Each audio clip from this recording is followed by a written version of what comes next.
right, so the next test we're going to do is we are going to test for phosphates in our water. Phosphates is one of those naturally occurring things in the water. We can have increased levels from pollution or things like agricultural runoff, so when there's water running off of the land into our stream. To test for this, we are going to get 10 milliliters of water into our test tube. We are going to drop our tablet in, and we are going to flip our test tube up and down until our tablet is dissolved.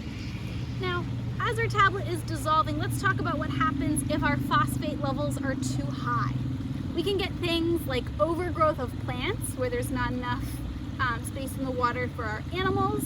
We can get bacterial growth, or we can get like lowered levels of oxygen in our water, which will kill our animals. So join me back in about 3 minutes when our tablet is all dissolved. All right, so let's take a look at our final phosphate product. If we look at the color in our test tube next to the color on our cards, we can see this really faint blue is 1 part per million. This medium blue is 2 parts per million, and the darker blue is 4 parts per million. So take your guess right now as to which color you think our test tube most closely matches. All right, now that you've taken your guess, let's take a look at our chart that tells us if we have an excellent, good, fair, or poor stream.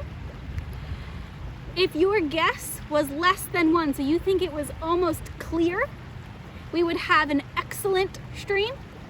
If you guessed 1 to about 1.5, we would have a good stream.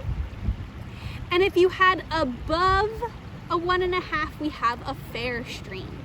Now, I personally think that color was right between the 1 and the 2 colors in our blue. I don't think it was as dark as the medium. So I think our stream was right around good for our phosphorus. All right, so make sure that gets written in your journal and join us for the last test.